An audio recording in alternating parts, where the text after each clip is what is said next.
الحمد لله رب العالمين والعاقبة للمتقين ولا عدوان إلا على الظالمين وأشهد أن لا إله إلا الله وحده لا شريك له ولي الصالحين وأشهد أن محمدا عبده ورسوله وصفيه من خلقه وخليله سيد الأولين والآخرين اللهم صل عليه وعلى آله وصحبه ومن اتبعهم بإحسان إلى يوم الدين أما بعد.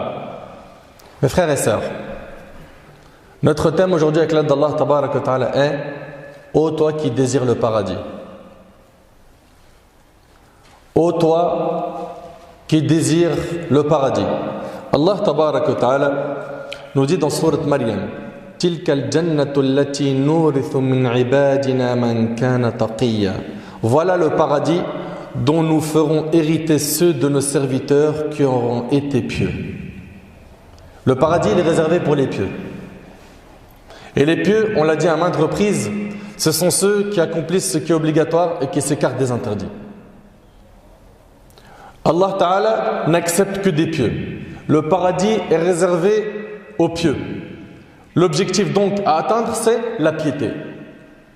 Et le prophète alayhi salatu wassalam, dans un hadith rapporté par Muslim, il a dit At-taqwa hahuna wa ashara ila sadrihi. Il a dit la piété se trouve ici. Et il a pointé avec son doigt sa poitrine, son cœur. C'est-à-dire en réalité, ta vie entière, tu dois la consacrer à la purification de ton cœur. Et si tu fais correctement ce travail, ce qui découlera de cette purification, ce sont des bonnes actions. Et par la suite, c'est le paradis. Bi'idhnillahi tabaraka wa ta'ala. Ô toi qui désires le paradis, voyons ensemble quelques textes qui parlent du paradis afin de nous motiver encore plus à faire des bonnes actions, à s'écarter des péchés, à diminuer notre amour aveugle que l'on a pour la vie d'ici-bas, pour le matériel et l'argent. Allah Tabaraka wa Ta'ala nous dit Ashabul jannati yawma idhin khayrun mustaqarran wa ahsanu maqila. Les gens du paradis seront ce jour-là en meilleure demeure et au plus beau lieu de repos. Allahu Akbar. Sa Majesté Allah, le Seigneur, le Créateur, nous dit les gens du paradis seront ce jour-là en meilleure demeure. Il n'y a pas un meilleur endroit que le paradis. Et au plus beau lieu de repos, toi qui cherches le repos, vise le repos éternel au paradis. Mais pour cela, sache-le, il n'y a rien sans rien. Il y a des efforts à fournir. J'attire votre attention sur le hadith qui arrive car il est probable que beaucoup d'entre vous l'ignorent. Et ce hadith-là va en étonner plus d'un parmi vous. Il s'agit de la dernière personne parmi les musulmans, écoutez bien, qui va sortir du feu de l'enfer et qui va rentrer au paradis. Quand on dit c'est le dernier musulman qui va sortir de l'enfer et qui va entrer au paradis, tout de suite, on s'imagine que cette personne-là n'a pas fait le nécessaire dans sa vie. On est bien d'accord? Il n'aurait pas été le dernier à entrer au paradis. C'est quelqu'un qui n'a pas su profiter de sa vie correctement. J'ai bien dit correctement. Pourquoi? Parce qu'il y en a certains qui disent « Moi je profite de la vie ». Et quand tu regardes, tu scannes sa vie, il profite de la vie en désobéissant à Allah. Ça ne s'appelle pas de profiter de la vie, ça s'appelle détruire sa vie. On profite réellement dans notre vie quand on est quoi? On est dans le cadre qu'Allah subhanahu wa ta'ala il a fixé. Qu'on ne sort pas du cadre. Là oui, tu profites de ta vie. Mais dans le cas où tu dépasses les limites, tu dépasses ce cadre, ça ne s'appelle pas profiter de la vie, ça s'appelle détruire sa vie. Et je vous demande s'il vous plaît d'être très très attentif face à ce hadith. C'est le hadith d'Ibn Mas'ud, il est rapporté par l'imam Muslim, donc il est authentique. Soyez sereins. Abdullah ibn Mas'ud rapporta que le prophète sallam a dit la dernière personne qui accédera au paradis sera un homme qui, une fois sur le Sirat, vous connaissez le Sirat? C'est ce pont qui est dressé au-dessus de l'enfer, qui, comme cela nous a été décrit dans la Sunna, il est plus fin qu'un brin de cheveux, plus tranchant qu'un sabre. La dernière personne qui accédera au paradis sera un homme qui, une fois sur le Sirat, tantôt il marche, tantôt trébuche et tantôt le feu le brûle. Lorsqu'il dépasse le Sirat, il tourne la tête et dit au feu. Et j'aimerais s'il vous plaît, Allah barik fikum, que vous essayez d'imaginer cette personne-là. Mais là, je vous demande vraiment de l'imaginer. Cette personne qui tourne sa tête et qui dit au feu, gloire à Allah qui m'a sauvé de toi. Enfin, il n'y a plus de châtiment. Ça y est, c'est le dernier à sortir de l'enfer. Et il va dire, Allah m'a donné ce qu'il n'a donné à personne parmi les premiers et les derniers. Pour lui, d'être sauvé de l'enfer, pour lui, c'est déjà une récompense. Et attention, c'est une personne qui n'est pas encore entrée au paradis. C'est juste qu'il est sauvé de l'enfer. Pour lui, il atteint le maximum. On lui érige alors un arbre. Et il dit, oh mon Seigneur, rapproche-moi de cet arbre, afin que je jouisse de son ombre et boive de son eau. Allah lui dit, ô fils d'Adam, il se peut que si je t'exauce ton vœu, tu demandes autre chose. L'homme promet qu'il ne demandera plus autre chose que l'arbre, et Allah sait qu'il ne tiendra pas parole, car il n'aura pas de patience. Allah le rapproche alors de cet arbre. Il jouit de son ombre et boit de son eau. Ensuite, on lui érige un autre arbre plus beau que le premier, et il dira, mon Seigneur, approche-moi de cet arbre, afin que je boive de son eau et jouisse de son ombre. Et il dira, et je ne demanderai plus autre chose. Allah lui dira, il se peut que si je te le donne, tu demandes autre chose. L'homme jure qu'il ne demandera plus autre chose que cela. Et Allah l'excusera car il verra ce dont il n'aura pas de patience. Allah l'approche donc de l'arbre, c'est le deuxième arbre. Il jouit de son ombre et boit de son eau. Après, on lui érige un arbre à la porte du paradis, plus beau que les deux précédents. L'homme dit, ô mon Seigneur, rapproche-moi de cet arbre, afin que je jouisse de son eau et je ne demanderai plus autre chose que cela. Et Allah l'excuse car il voit ce dont il n'a pas de patience. Allah le rapproche et désormais, il entend les voix des habitants du paradis. Franchement, j'aimerais que vous essayiez d'imaginer un peu la situation de cet homme. Il est pas loin de la porte du paradis et il entend la voix des habitants du paradis. Subhanallah. Et il dit, ô mon Seigneur, fais-moi y entrer. Allah dit, ô fils d'Adam, qu'est-ce qui met fin à tes demandes? Et l'être humain, il est comme ça, il en veut toujours plus. C'est une réalité. Qu'est-ce qui met fin à tes demandes? Et là, regardez ce qu'Allah subhanahu wa ta'ala va lui dire. On parle de qui? Du dernier à entrer au paradis. Allah yabarik fikum. Je veux que ce point-là reste gravé dans votre esprit. Allah ta'ala va lui dire, seras-tu satisfait si je te donne ce qui équivaut au monde 2 fois? En plaisir, jouissance. Essaye d'imaginer juste vivre la vie d'un roi sur terre, où tu gouvernes juste un seul pays. Et allez, on va même pas dire que tu gouvernes, tu n'as aucune responsabilité. Tu es un roi, tu vis la même vie qu'un roi sans ses responsabilités. On pense tout de suite au palais, au château, à je ne sais combien de chambres très spacieuses, luxueuses. On pense au confort, à la verdure, à tout, à des piscines, à tout, n'est-ce pas? Là ici, Allah subhanahu wa ta'ala, il ne propose pas la vie d'un roi sur terre. Regardez, il lui dit, seras-tu satisfait si je te donne ce qui équivaut au monde 2 fois? Et là, on parle du dernier à entrer au paradis. Allahu Akbar. Il dira, oh mon Seigneur, te moques-tu de moi alors que tu es le Seigneur des mondes? En citant ce passage du hadith, Ibn Mas'ud rit et dit, voulez-vous savoir de quoi est-ce que je ris? Il dit, de quoi ris-tu? Il répondit, c'est ainsi que le prophète a ri. Il a ri ici au même moment. Et on lui demanda, de quoi ris-tu au messager d'Allah? Il répondit, du rire du Seigneur des mondes lorsque l'homme dit, tu te moques de moi alors que tu es le Seigneur des mondes. Et Allah lui répond, je ne me moque pas de toi, plutôt je suis capable de toutes choses rapportées par Muslim. Allahu Akbar. Vous avez écouté ce hadith avec votre cœur? C'est le dernier à entrer au paradis. Vous vous imaginez? Mais félicitations à ceux parmi vous qui arrivent à s'accrocher dans les moments de trouble. Masha'Allah, tabarakallah, aujourd'hui, de nombreux musulmans, il faut le dire, jeunes et moins jeunes, ils font la prière, ils jeûnent, ils payent leurs zakat, ils sont bons envers leurs parents, ils font des efforts. Ici en France, avec les stigmatisations, avec les difficultés, les troubles que l'on rencontre, grâce à Allah, vous arrivez à être droit dans vos bottes. Félicitations!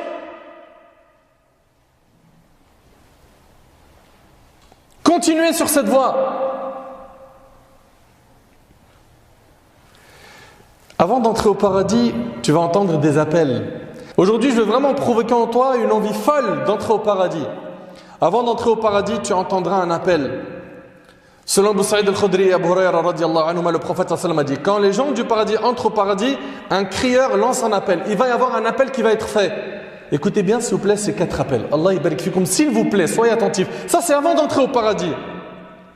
Il vous appartient désormais de vivre et de ne jamais plus mourir. C'est l'éternité. Il vous appartient désormais d'être en bonne santé et de ne plus tomber malade. Ça n'existe plus, les maladies. Ça n'existe plus, les problèmes et les soucis. Il n'y a plus de contraintes, il n'y a plus de difficultés. Il vous appartient désormais d'être jeune et de ne plus jamais vieillir. Tu n'auras plus besoin d'entretenir ton corps, de faire attention à ta ligne, d'aller à la salle de sport, de faire un régime. C'est fini. Pour l'éternité, tu es beau et tu es jeune. Il en est de même pour vous, mes sœurs. Il vous appartient désormais de jouir et de ne plus jamais être misérable, rapporté par l'imam Muslim. Tu es là-dedans pour l'éternité, pour jouir.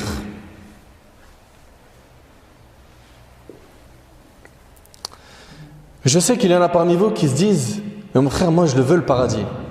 Je le veux. Alhamdulillah que tu le veux. Mais ce que je veux aujourd'hui, après ce discours, c'est que toi qui faisais des efforts pour te rapprocher d'Allah, que tu en fasses plus. Toi qui n'en faisais pas, mets le pied à l'étrier, commence. Subhanallah. Ici, dans le hadith d'Abu Hurayra, le prophète sallallahu alayhi wa sallam a dit, Allah a dit, donc c'est Allah qui s'adresse à nous: j'ai préparé pour mes serviteurs pieux. Vous entendez à chaque fois le terme pieux, s'il vous plaît? J'ai préparé pour mes serviteurs pieux ce que nul œil n'a vu. Allahu Akbar. Au paradis, il y a ce que tes yeux n'ont jamais vu. Toi qui as voyagé, qui as vu les plus belles plages du monde, toi qui as visité de très beaux pays, toi qui en surfant sur le net, tu as découvert telle île et telle autre, et qui désire faire le tour du monde et surtout ces endroits qui sont super beaux. T'imagines, Allah subhanahu wa ta'ala, il nous a préparé ce que nos yeux n'ont jamais vu. Subhanallah. Écoutez bien, ce que nul œil n'a vu, ce que nulle oreille n'a entendu. Tes oreilles n'ont jamais entendu ce qu'ils vont entendre fil Jannah. Et ce qu'aucun cœur humain n'a pu imaginer. Essaye d'imaginer, tous les beaux endroits que tu as vus dans ta vie, ils n'ont rien à voir avec le paradis. Il n'y a pas de ressemblance. Ton cerveau n'est pas capable d'imaginer ce qu'il y a là-bas. C'est Allah subhanahu wa ta'ala qui nous le dit. Et ceci est attesté par la parole d'Allah suivante: فَلَا تَعْلَمُ نَفْسٌ مَا أُخْفِيَ لَهُم مِّن قُرَّةِ أَعْيُنٍ جَزَاءً بِمَا كَانُوا يَعْمَلُونَ. Aucun être ne sait ce qu'on a réservé pour eux comme réjouissance pour les yeux en récompense de ce qu'ils œuvraient, rapporté par Bukhari et Muslim. D'après le Bara ibn Azib radiyallahu anhu, je veux que tu continues avec moi à être concentré. D'après le Bara ibn Azib radiyallahu anhu, quelqu'un a offert au prophète sallam un vêtement en soie. Et on sait que la soie, c'est pas permis pour l'homme. D'ailleurs, le prophète par la suite, dans certaines versions, il l'a offert. Alors les compagnons l'ont palpé, ils ont commencé à le toucher et furent étonnés de sa douceur. Le prophète sallam a dit: vous êtes étonnés de cela? Vous êtes étonnés de ce vêtement? Il a dit: je jure par celui qui détient mon âme dans sa main. Certes, les mouchoirs de Saad ibn Mu'adh dans le paradis sont meilleurs que cela. Allahu Akbar. C'est rapporté par l'imam al-Bazar. Un mouchoir au paradis, il est meilleur qu'un vêtement luxueux sur terre. Mais il ressemble à quoi ce mouchoir?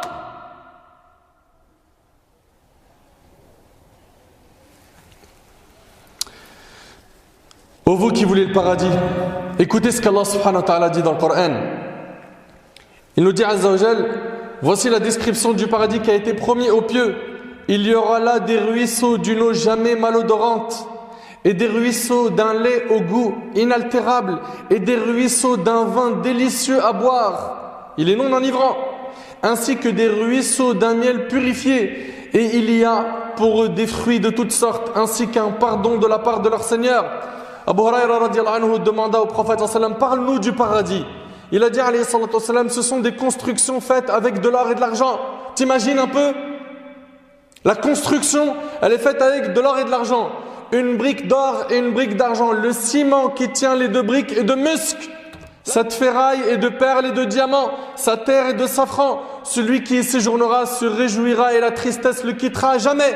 Il sera éternel. Ses vêtements ne s'useront jamais. Et sa jeunesse restera éternellement, rapportée par l'imam Ahmad.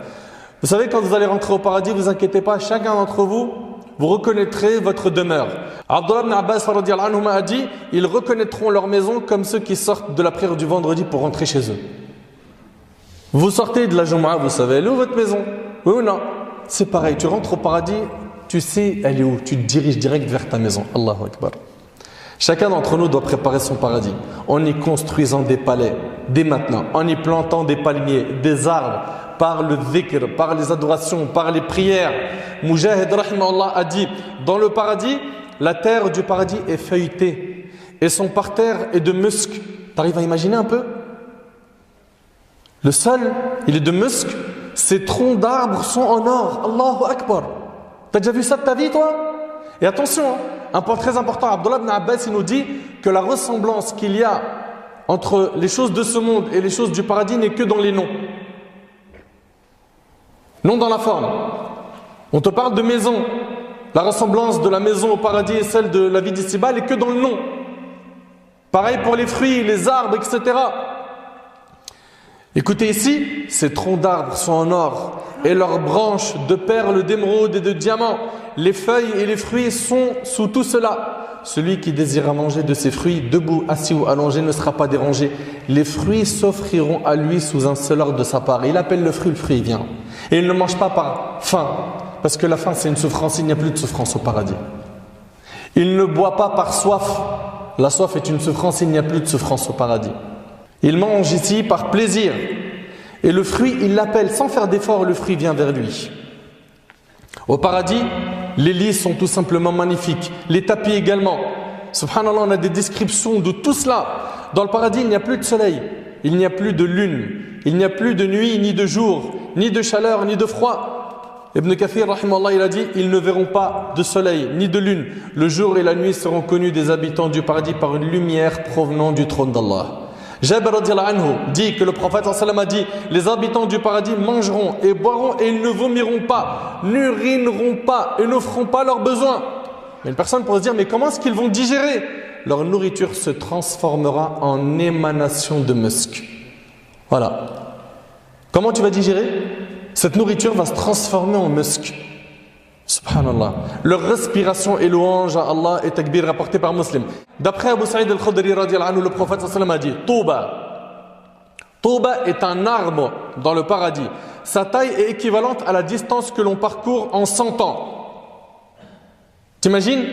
L'arbre pour le parcourir, il faut 100 ans.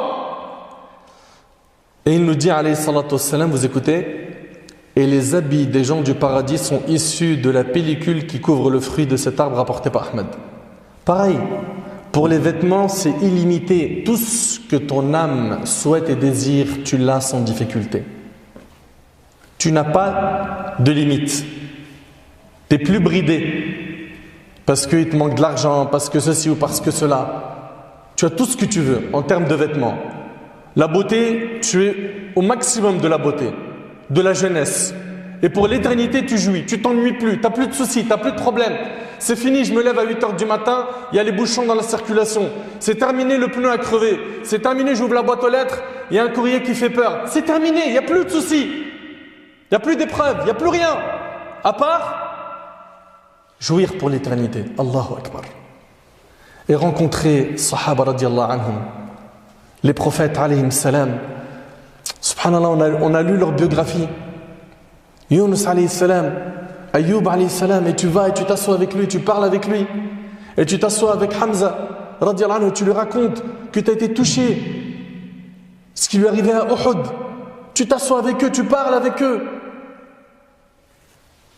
Ahbab al-Kiram, dans le hadith d'Abi Sa'id al-Khudri radiallahu anhu. Écoutez bien. Ici, il relate que le prophète sallam a dit, Allah Azza wa Jal dira aux gens du paradis, ils diront alors à tes ordres notre Seigneur et à ton service. Il dira, êtes-vous satisfait? Mais ils sont déjà dans le paradis. Il leur demande, êtes-vous satisfaits? Ils diront, comment en serait-il autrement alors que tu nous as fait don de ce que tu n'as donné à aucune de tes autres créatures? Il leur dira, voulez-vous que je vous donne encore mieux que tout cela? Ils diront, notre Seigneur, qu'y a-t-il de meilleur que cela? Il dira, je vous accorde ma pleine satisfaction et je ne me mettrai jamais plus en colère. Rapporté par Bukhari et Muslim. Le fait qu'Allah soit satisfait de nous, c'est la plus grande chose qui puisse exister. Muslim rapporte dans son Sahih al-Tirmidhi, dans ses Sunan, dans le hadith de Sahih al-Rumi radiyallahu anhu, le prophète sallallahu alayhi wa sallam a dit, quand les gens du paradis entreront au paradis, Allah dira, voulez-vous que je vous donne davantage? Ils ont vu les délices du paradis. Ils diront, n'as-tu pas illuminé nos visages? Ne nous as-tu pas fait accéder au paradis, nous sauvant ainsi de l'enfer? Tout ce qu'on voulait, on l'a eu. Et là, il dit, sur ce, on enlèvera le voile. Et on ne leur aura rien donné de plus agréable que la vue de leur Seigneur le Tout-Puissant. Et dans une version, ensuite il récita le verset suivant, Lilladhina ahsanul husna wa ziyada. À ceux qui auront fait le bien sera réservée la plus belle récompense et davantage encore. Et davantage encore, c'est le fait de voir notre Seigneur Azza wa Jalla. Ya Allah, ne nous prive pas de cela. Ya Rabb, tu connais notre situation et notre faiblesse. Ya Allah, accorde-nous ce délice de pouvoir contempler ton visage. Ne nous prive pas de cela par nos péchés. Mes frères et sœurs, vous entendez depuis tout à l'heure des récits sur le paradis. Mais je vous l'ai dit depuis le départ, il n'y a rien sans rien. Pour cela, il va falloir croire en Allah, croire en son messager. Et cela implique l'obéissance aux ordres divins et prophétiques. Et également de souder les obligations. À leur tête, la prière, le fait de multiplier les adorations, d'être bon envers ses parents, de s'éloigner des péchés et de tout ce qui est interdit. Mes frères et sœurs, le chemin du paradis, il est clair. Il est clair, il a été tracé. Allah tabaraka wa ta'ala nous dit Innal ladhina amanu wa amilu s-salihat kanat lahum jannatul firdausi nuzula khalidina fiha la yabghuna anha hiwala. Ceux qui croient et font des bonnes œuvres, toujours, ils croient et font des bonnes œuvres, auront pour résidence les jardins du Firdaus. Allahumma ij'alna min ha'ula'i rabb. Où ils demeureront éternellement sans désirer aucun changement. Allahu Akbar. Selon Abu Hurayra radiyallahu anhu, le prophète sallallahu alayhi wa sallam a dit, la marchandise d'Allah est chère. La marchandise d'Allah, c'est le paradis rapporté par Tirmidhi. Tu veux le paradis, il va falloir faire des efforts. Et ne refusez pas d'entrer au paradis. Ne refusez pas d'entrer au paradis. Selon Abu Hurayra radiyallahu anhu, le prophète sallallahu alayhi wa sallam a dit, toute ma communauté entre au paradis sauf celui qui s'y refuse. On lui dit, et qui s'y refuse au messager d'Allah? Il dit, alayhi salatu wassalam, celui qui m'a obéi entre au paradis et celui qui m'a désobéi s'y est refusé, rapporté par le Bukhari. Ne désobéissez jamais à un ordre divin ou prophétique. Jamais. Ne refusez pas par vous-même d'entrer au paradis. Soyez intelligents. On n'a qu'une seule vie sur terre. Cette vie-là a pour objectif qu'on prépare la vie éternelle. Après avoir entendu tout cela, comment se fait-il que jusqu'à maintenant on est autant attaché à cette vie? Selon Anas radiyallahu anhu, le prophète sallallahu alayhi wa sallam a dit, Seigneur Allah, il n'y a de vie que celle de l'autre monde, rapporté par Bukhari Muslim. Le prophète sallallahu alayhi wa sallam nous dit, la vraie vie c'est l'autre. Zayd ibn Thabit radiyallahu anhu rapporte avoir entendu le prophète sallallahu alayhi wa sallam dire, celui dont ce bas monde est son principal souci. C'est quoi son principal souci? C'est ce bas monde. Allah mettra la pauvreté entre ses yeux. Vous savez, ça veut dire quoi? Il ne sera jamais satisfait quoi qu'il atteigne comme richesse. Allah mettra la pauvreté entre ses yeux et il n'aura de ce monde que ce qu'Allah lui a déjà décidé. Et tu auras de ce monde que ce qu'Allah t'a déjà écrit. Et celui dont l'au-delà est son principal souci. Regardez maintenant comment c'est différent. Allah mettra la richesse dans son cœur, car la vraie richesse c'est celle du cœur. Même s'il est pauvre au niveau du matériel, il sera toujours satisfait de ce qu'Allah lui a donné. Et la vraie richesse c'est celle du cœur, celle de l'âme. Pourquoi? Parce qu'il la nourrit par les paroles d'Allah subhanahu wa ta'ala. Allah mettra la richesse dans son cœur et l'ici-bas viendra à lui malgré lui, rapporté par Ibn Majah. En deux mots, ça donne quoi? Ça donne que celui qui a pour principal souci cette vie, il ne sera pas satisfait. Et finalement, il n'aura que ce qu'Allah lui a destiné. Et celui qui a pour objectif, comme principal souci, l'autre vie, écoutez bien, Allah il va mettre la richesse dans son cœur, c'est-à-dire il va l'apaiser intérieurement, il sera toujours bien dans son âme, dans son être. Son cœur il est apaisé. Et regardez bien, et c'est la vie d'ici-bas qui va lui courir après, sans qu'il fasse d'efforts. Le travail, c'est le travail qui va lui courir après, sans qu'il en fasse le principal souci. Pareil pour le mariage, pareil pour les diplômes, pareil pour l'argent. Pourquoi? Son principal souci, c'est le paradis. Regarde, fais le bilan de ta vie, c'est quoi ton principal souci? Fais le bilan. La vraie vie est celle de l'au-delà. Divorçons avec cet amour excessif que l'on a pour ce bas monde et faisons des efforts. Pourquoi? Pour gagner le pardon d'Allah, la miséricorde divine, la satisfaction d'Allah. Rappelle-toi que ce bas monde provoque des angoisses, qu'il est imparfait, qu'il est éphémère.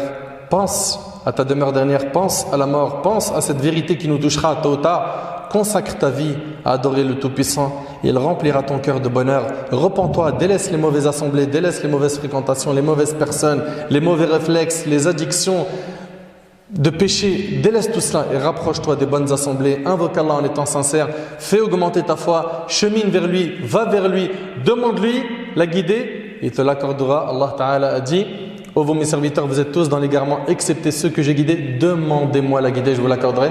J'implore Allah subhanahu wa ta'ala de m'accorder ainsi qu'à vous le paradis. Bien évidemment, on n'a pas dit grand chose sur le paradis, on aurait pu parler pendant des heures, mais il fallait à tout prix qu'on se rappelle de nouveau tous ces versets et tous ces hadiths afin qu'on se motive à faire plus de bien et qu'on vise la piété. أسأل الله سبحانه وتعالى أن ينفعني بما قلت وأن ينفعكم بما سمعتم.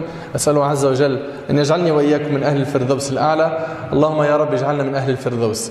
اللهم ارزقنا الجنة. اللهم ارزقنا الجنة. اللهم ارزقنا الجنة.